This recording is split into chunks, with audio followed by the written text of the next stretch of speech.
আজকে বাড়িতে এই বছরের প্রথম শীতের পিঠা বানিয়ে খেলাম। সো হ্যালো এভরিওয়ান, আসসালামু আলাইকুম। সকলে কেমন আছো? আশা করি অনেক ভালো আছো। তো আমিও আলহামদুলিল্লাহ অনেকটাই ভালো আছি।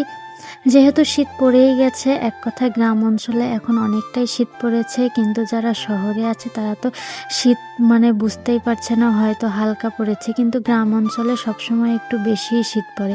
এদিকে শীত পড়েছে অনেক দিন হলো, কিন্তু পিঠা খাবো পিঠা খাবো করে পিঠা খাওয়াই হচ্ছিল না। এক কথায় বাড়িতে অনেক কাজও লেগে গেছে, কিন্তু যেহেতু আমাদের এলাকায় জালসা, তাই সব বাড়িতেই পিঠাপুলির উৎসবের ধুম পড়েছে। তাই ভাবলাম আমরাও জালসার আগের দিনেই একটু পিঠাপুলি বানিয়ে খাই। তাই নানির কাছে বায়না ধরলাম আজকে একটু পিঠা বানিয়ে দেন। আর আমার তো এই সাদা চিতই পিঠাটা অনেক প্রিয়, মানে এক কথা অনেক ফেভারিট, আমার খুবই ভালো লাগে।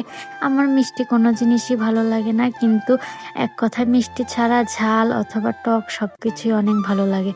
তো শীত যেহেতু পড়ে গেছে আর আটাও যেহেতু কুটা হয়েছে, যেহেতু কালকে জালসা, তাই নানির কাছে বায়না ধরতে নানিও বললো আচ্ছা ঠিক আছে বানিয়েই দিই। এদিকে নানি আটা গুলিয়ে নিয়ে পিঠা বানানো শুরু করে দিয়েছে, আর এদিকে সাবা আর রাহিম মিলে বসে বসে খাওয়া শুরু করে দিয়েছিল। আর সাবা তো খুব আমাকে ভেঙাচ্ছিল, এই সেই হ্যান ত্যান।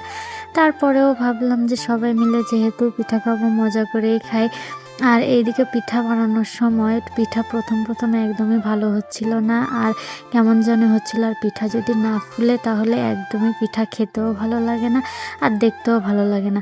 তো আমার মনে হচ্ছিল পিঠা হয়তো হবে না, খুবই বিরক্ত লাগছিল। এইদিকে ওই পিঠাগুলোই সাবা নিয়ে দৌড় মারছে সাবা খাবে বলে। তারপরে 2-3-4 দিতেই পিঠা অনেক সুন্দর হয়ে ফুলতে লাগছিল। এক কথায় নানি ফেল করে গেছে।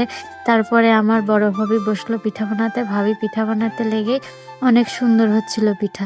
তো মানে এই পিঠাগুলো এমনই কতক সময় হয় কতক সময় হয় না। এইদিকে আমাদের একটা মুরগির বাচ্চা মারা গিয়েছে, মানে খুবই খারাপ লাগছিল। আর আমার ছোট ছোট বাচ্চাগুলো খুবই ভালো লাগে। আর রাহিম তো দেখে মানে ঘুম থেকে উঠে খাচ্ছিল, আর দেখে মানে বলছিল বাচ্চা মারা গেছে। সে তো কথা বলতে পারে না, কিন্তু সে দেখে শুধু তাকিয়েছিল।